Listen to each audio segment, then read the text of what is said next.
দ্বীনের মহব্বত, কোরআনের মহব্বত আমাদের অন্তরে থাকতে হবে। আল্লাহ রাসূল সাল্লাল্লাহু আলাইহি ওয়াসাল্লাম বলেন, ক্বালান নাবিয়্যু সাল্লাল্লাহু আলাইহি ওয়াসাল্লাম, ক্বালান নাবিয়্যু সাল্লাল্লাহু আলাইহি ওয়াসাল্লাম, যাকা তা'আমাল ঈমান, যাকা তা'আমাল ঈমান মান রাদিয়া বিল্লাহি রাব্বান ওয়া বিল ইসলামি দীনান ওয়া বি মুহাম্মাদিন সাল্লাল্লাহু আলাইহি ওয়াসাল্লাম রাসূলা। আল্লাহ রাসূল বলেন, ইমানের প্রকৃত মজা ওই ব্যক্তি পাবে যেই ব্যক্তির অন্তরে মনে প্রাণে আমার আল্লাহকে রব বলে জায়গা দিবে, যে বলবে আমার রব একমাত্র আল্লাহ, আমাদের রব একমাত্র আল্লাহ, যে বলবে ইন্নাল্লাযীনা ক্বালু রাব্বুনাল্লাহু সুম্মা ইসতাকামু তাতানাজ্জালু আলাইহিমুল মালাইকাতু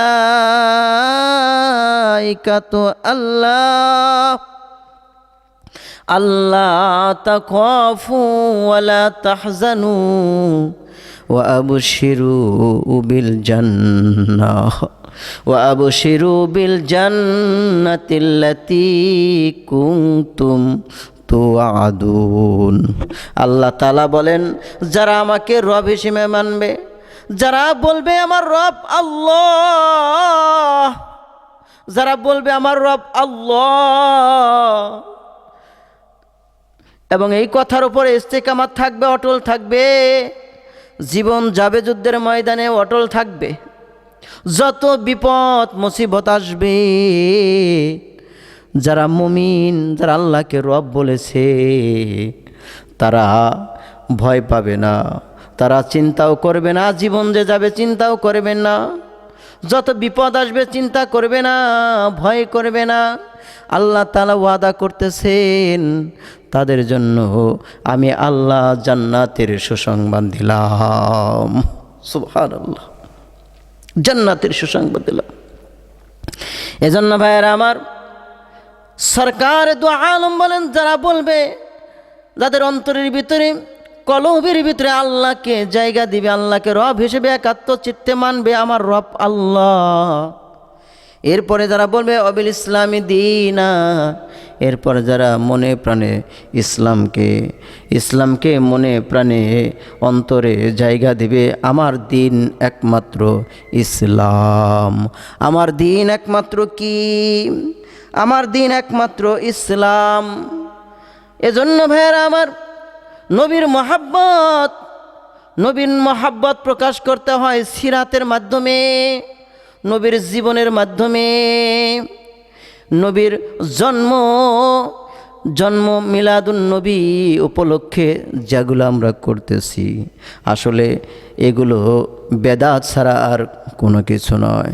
নবীর জন্মের যেই হিস্টোরি আছে, নবীর জন্মের যেই হিস্টোরিগুলো আছে, নবীর জন্মের সময় যে ঘটনাগুলো ঘটেছে একমাত্র নবীর ক্ষেত্রেই ঘটবে, অন্য কোনো মানুষের ক্ষেত্রে ওই ঘটনাগুলো ঘটবে না। যেমন ধরেন আমার নবীজি মা আমেনার গর্ভে যখন নবীজি জন্মের আগেই পৃথিবীর জমিন আল্লাহ তাআলা কিছু অলৌকিক ঘটনা ঘটাইছেন, যেই ঘটনাগুলো ইসলামিক ইতিহাসে সাক্ষী রয়ে গেছে। আমার নবীজি জন্মের আগে মক্কানগরে আল্লাহর ঘর খানায়ে কাবাকে ধ্বংস করার জন্য আব্রাহার হস্ত বাহিনী নিয়ে আসছিল। আল্লাহ তাআলা সেই কথাগুলো কিন্তু সূরা ফিলের ভিতরে আল্লাহ তাআলা উল্লেখ করেছেন।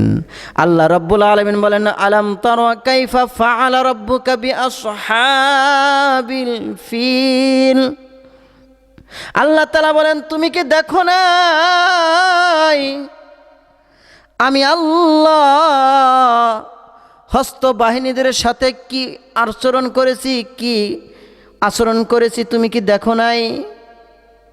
আলাম আজআল কাইদাহুম ফি তাদলিল, তাদের যে কার্য আসলো, তাদের যে নিশানাগুলো আসলো, তারা যেই ষড়যন্ত্র করেছিল, আমি আল্লাহ তাদের ষড়যন্ত্রকে নস্যাৎ করে দিয়েছি পৃথিবীর জমিন থেকে। তারা কিছুই করতে পারে নাই, কারণ কাবা ঘর একমাত্র আমার আল্লাহ তাআলার ঘর। আমার আল্লাহর ঘরকে হেফাজত করতে আল্লাহই যথেষ্ট। এজন্য আব্দুল মুত্তালিব বলেছিল, হে আবরার বাদশাহ, তুমি শুনে রাখো, তুমি আমার উট জব্দ করেছো, আমার উট ফিরিয়ে দাও, কিন্তু আল্লাহর ঘর, ওই ঘরের হেফাজতকারী একমাত্র আল্লাহ, আমার উটগুলো ফিরিয়ে দাও। আল্লাহ তাআলা কথাগুলো সুন্দর করে সূরা ফিলের ভিতরে আলোচনা করেছেন। আব্দুল মুত্তালিব কাবা ঘর আল্লাহর ঘর বলে সম্বোধন করে বলতেছেন, এই ঘরের মালিক একমাত্র আল্লাহ। তুমি আমাকে উটের কথা জিজ্ঞেস করতেছো, কারণ উটের মালিক হলাম আমি, আর কাবা ঘরের মালিক হলো আল্লাহ। এই জন্য তুমি হস্ত বাহিনী নিয়ে আসছো হামলা করার জন্য, ধ্বংস করার জন্য। তুমি ধ্বংস করে তুমি আমার উটগুলো ফিরিয়ে দাও। তুমি আল্লাহর ঘর ধ্বংস করবা, তুমি করো, কারণ আল্লাহর ঘর ধ্বংস করতে গেলে এই ঘরের মালিক তিনি হেফাজত করবে। আল্লাহ তাআলা জানিয়ে দিলেন সূরা ফিলের ভিতরে, হস্ত বাহিনী নিয়ে আসছেন, আল্লাহ তাদেরকে সমূলে ধ্বংস করে দিলেন। আলাম আজআল কাইদাহুম ফি তাদলিল, তাদের ষড়যন্ত্রকে ধ্বংস করে দিলেন আল্লাহ তাআলা, ষড়যন্ত্রকে নস্যাৎ করে দিলেন। কি দিয়ে নস্যাৎ করলেন দেখেন, ওয়া আরসালা আলাইহিম তায়রান আবাবিল, আল্লাহ তাআলা আবাবিল ঝাঁকে ঝাঁকে পাখি দিয়ে আল্লাহ তাআলা ওই হস্ত বাহিনী এবং ওই মানুষগুলোকে আল্লাহ তাআলা পাথরের আঘাত দিয়া আল্লাহ তাআলা সমূলে ধ্বংস করে দিলেন, সমূলে ধ্বংস করে দিলেন। এজন্য ভাইয়েরা আমার, আল্লাহর নবীর জন্মর আগে অনেক অলৌকিক ঘটনা ঘটেছেন। শুধু তাই নয়, জন্মের সময়ে ঘটনা ঘটেছেন। আমার নবীজি পৃথিবীর জমিন আসবেন, তখন কিন্তু কিছু অলৌকিক ঘটনা ঘটেছে। যেমন ধরেন, সিরিয়ার রাজপ্রাসাদগুলো, মা আমেনার ঘর থেকে আলো প্রকাশিত হইয়া হইয়া সিরিয়ার অট্টালিকা রাজপ্রাসাদগুলো উজ্জ্বল আলোয় আলোকিত হয়ে গেছে। সুবহানাল্লাহ বলবেন না একটু? উজ্জ্বল হয়ে গেছে। শুধু তাই নয়, আমার নবীর জন্মলগ্নে পারস্যের রাজপ্রাসাদের ভিতরে কতগুলো মূর্তি আছিল, মূর্তিগুলোকে আল্লাহ তাআলা ধ্বংস করে দিয়েছে একমাত্র ভূমিকম্পের মাধ্যমে।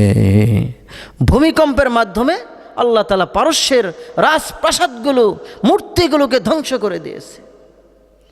শুধু তাই নয়, উসমান ইবনে আস রাদিয়াল্লাহু তাআলা বলতেছেন, তার মা বলতেছেন, আমি তখন মা আমেনার ঘরের মধ্যে নবীর জন্মের সময় তাকায় তাকায় আসমানের দিকে তাকায় তাকায় দেখতেছি, আসমানের তারকাগুলো কেমনে যেন ঝুঁকে ঝুঁকে পড়তেছে। জোরে কান সুবহানাল্লাহ। আসমানের তারাগুলো ঝুঁকে ঝুঁকে পড়তেছে। উসমান রাদিয়াল্লাহু তাআলা মা বলতেছে, আমার ভয় হয় ওই আসমানের তারকাগুলো ছুটে ছুটে আমার কাছে আসে কিনা। তাহলে আমার নবীর জন্মটা, আমার নবীর জন্মের মতো অন্য কারো জন্ম এভাবে হবে না, ইতিহাস হবে না। এজন্য নবীর জন্ম পালন করা, মিলাদুন নবী পালন করা, এটা সম্পূর্ণ বেদাত, এটা পালন করার নয়। এটা হলো নবীর যে সিরাত আছে, নবীর যে আদর্শ আছে, নবীর যে জীবনী আছে, জীবদশায় নবী কি করেছেন, কোন কাজ করতে বলেছেন, এগুলো আমাদেরকে পালন করতে হবে। যেগুলো পালনীয় বিষয় সেগুলো করতে হবে। নবীর জন্ম লগ্নে, নবীর জন্ম ব্যাপারে আমাদেরকে রোজা রাখতে পারি আমরা, এগুলো করতে হবে, কিন্তু বাড়াবাড়ি করা যাবে না। ভাইরা আমার, আল্লাহ রাব্বুল আলামিন জানিয়ে দিলেন, আল ইয়াউমা আকমালতু লাকুম দীনাকুম ওয়া আতমামতু আলাইকুম নি'মাতি ওয়া রাদিতু লাকুমুল ইসলাম। আল্লাহ রাব্বুল আলামিন বলেন, আজকের দিনে তোমাদের জন্য তোমাদের দিনকে পরিপূর্ণ করে দিলাম। তোমাদের দিনকে আমি পরিপূর্ণ করে দিলাম, তোমাদের উপর আমার নিয়ামতকে পূর্ণ করে দিলাম। শুধু তাই নয়, এবং তোমাদের জন্য দিনকে ইসলাম হিসেবে মনোনীত করলাম। এই জন্য দিনের ব্যাপারে কোনো বাড়াবাড়ি করা যাবে না, দিনের ব্যাপারে বাড়াবাড়ি করা যাবে না।